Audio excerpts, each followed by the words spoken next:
What is going on, guys? MJ2005 here, and today I'm going to be bringing you guys some more Gunpla news. Now, first of all, not necessarily Gunpla, but if you want an overpriced fake cup of noodles, this thing is going to be coming out in September for 2,420 yen. Yes, it's a bit overpriced. I can get a real cup of noodles cheaper than that. Next up, we have more images of the entry grade Gundam. Now, as you can see, this is very much unpainted, not detailed, so I will recommend using panel lining on this thing because it just looks so plain without the paint, but we can get to see the full color separation detail, including the V in the crotch. Now, even the high grade Origin Gundam has a sticker for the V, so to see something that an entry grade can achieve while a high grade cannot. Now, I know some of the 1:144 scale kits do have the V, but the one I remember is the real grade new Gundam, which doesn't really count because it is not really a beginner friendly kit. This is aiming towards beginners, and it does have this amount of detail in it, and it does look like it has very decent articulation, so it could be a bang for your buck. Now, as I mentioned in the last video, it's going to be a September release for 770 yen. And we get a quick look at the runners, so yeah, and it advertises you do not need nippers, you can just snap it right off the plate, so but I do not really recommend that, to be honest with you guys, because yeah, an entryway to a Gunpla building experience, or basically any model building experience, might as well get a full set of tools. Next up, we have like a mini diorama scene. This is going to be the underwater base for basically any of your underwater models. This is going to be coming out on October for 990 yen, and it looks as though we have like many different arms and a blue like walls, and of course like a splashing effect on top, so you can have your mobile suits come out of the water if you want to. And of course you do have some plugs to plug on the holes just in case you don't want to use all of the arms for the seabed base.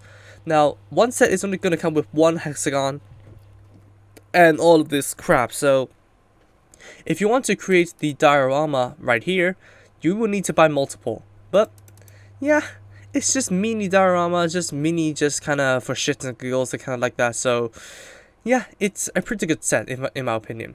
Next up, we have like one other kit that is going to be releasing under the high grade Build Divers Re-Rise line. This is obviously derived from the Gundam Astray No Name, which is based on kinda the Lord Astray. Now, we do have the two wires over here that are going to be launching out. We do have gauntlets, and we do have like a symmetrical mantle, and of course we do have the iconic horns that basically are like a feature of the Astray No Name's head. So I will fully bet that this is somebody trying to impersonate Shiba Tsukasa, or maybe Shiba himself, creating a new mobile suit. Now, the color scheme itself, it looks pretty good. Now, at the mantle, I will not object to the maroon colors, because if the mantle is black in this black and white color scheme, it will look a little bit monotonous. So I will agree to them using the maroon, but I do not know for you guys. Now, I dare them, if they release the prototype images of the Astray No Name correctly, with the black mantle and the correct red and all that kind of good stuff. So if they dare to release the mantle in black in the official kit, I really would be pissed. Now, the one other thing that this thing is really superior to the Astray No Name, it does actually come with beam sabers. Now, this thing does come with kind of like the V2 Gundam's flat beam sabers with the beam effects. Now, the original Astray No Name does have a beam saber, but it is not implemented into the kit, so it is pretty nice to see that the new Astray does have a beam saber. This thing is going to be an October release for 2,200 yen. So a perfectly edgy kit for the Halloween season. Next up, we're going to have the high-grade After Colony Gundam Heavyarms. Now, where the hell is the Ultron Gundam? We do have the GN Ultron, so please Bandai, make the freaking Shendong or the Ultron Gundam already. But anyways, we're going to be talking about the high-grade Heavyarms. Finally, we get a proper update of the Heavyarms, but I would prefer it to be the Endless Waltz version, because I do like the colors of that slightly better, and I do like the armaments, because like two of those dual Gatling guns, I really love that. But this thing is more akin to the original anime, so it is pretty nice looking and a pretty good addition to the collection. Now, we do have the Wing Gundam now, we have the Sandrock, and now we have the Heavyarms. So all we are missing is the Death Scythe and the Shenlong to complete the original 5 Gundams of the After Colony anime, that is. So we do have like a bit of features regarding the Gatling gun shield, and of course we do have the Swiss Army knife that you can flip out on the right arm, and it looks as though we do get some relaxed open hands, just like the Sandrock. And if anything, this thing is probably going to be reusing the Sandrock's frame. So it is pretty interesting to think about. And of course you can do the full burst mode right here. So that's it. It's going to be an October release for 1650 yen. So pretty much very cheap. It's very cheap. Now look forward to this and the Astray in the Halloween season. Next up we have like a planning stage. This is going to be the P Bandai Master Grade Gundam Sandrock EW Armadillo Armor. Now I do not know anything about these Gundam Wing add-ons.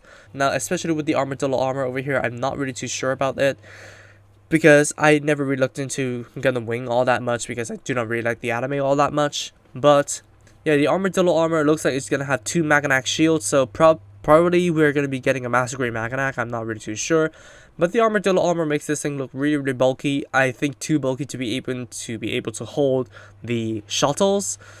But for a standalone piece, this thing does look pretty good. Now we do not have a product image yet, so I cannot really say how good it will look. But judging from the line art over here, it's probably going to be well implemented. Now we have some Gundam based Tokyo exclusive news. This is nothing really too special. It's just a color variant of the Gundam Armadillo Super Rex in the kind of like a brushed steel colors. So yeah, it's a brushed iron colors with a shiny gray for the joints and the mace.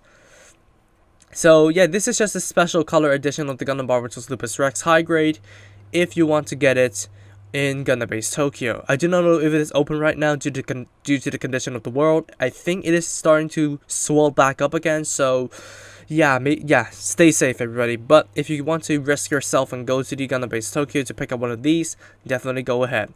It is going to be a June 6th release for 2,750 yen, so it is going to be releasing within the week. Another Gundam Base Tokyo exclusive, it is going to be the Dodai Kai. So I think it's just going to be this base jabber type thing.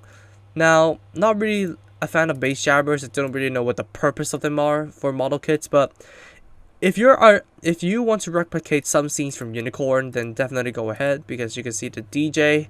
Oh, this is from Zeta. Oh, I didn't know that. Yeah, I never watched Zeta. And the Hakushiki on here, you get the DJ Hakushiki, and then you had a Nemo over here, and yeah, that's basically it. So if you want to recreate scenes from Zeta, and if you want to have like a base jabber, because I cannot really find any one of those at all apart from the Re100P Bandai, then go ahead for this. This is going to be releasing within the week at a price of 1,650 yen. And of course, I forgot to mention last time, we will be getting the P Bandai real grade new Gundam heavy weapon system. So this is going to be just a piece of small news that I forgot in my last video. And I'm not going to be talking about the Snow White because it is not a Gunpla. But anyways, that's going to wrap it up for Gunpla news today. And I'm going to say I'm pretty excited for the Astray because it looks so edgy, and the Astray Noni was a really bad disappointment, so I'm really excited to see how this thing would be like one-upping it. But I think this is using the fine build joints, not really too sure. And the armor on the legs obviously is going to hamper the articulation a little bit, but let's see how the Astray will one-up its previous counterpart. And of course, I'm really excited for the Heavyarms, but for God's sakes, Bandai, please give us the Shenlong already. I am looking forward to that kit. But the Heavyarms just go guns blazing into the battlefield, so I'm excited for that too. So overall, the 2 high grades are newly revealed in this video, I'm excited for. So I'm looking forward to the Halloween season. That's going to wrap it up for this video of Gunpla News. Tell me what you think in the comments below. Which kits are you excited for? And yeah, that's rounding up for me. Thank you all so much for watching this video, and I'll see you all in the next video.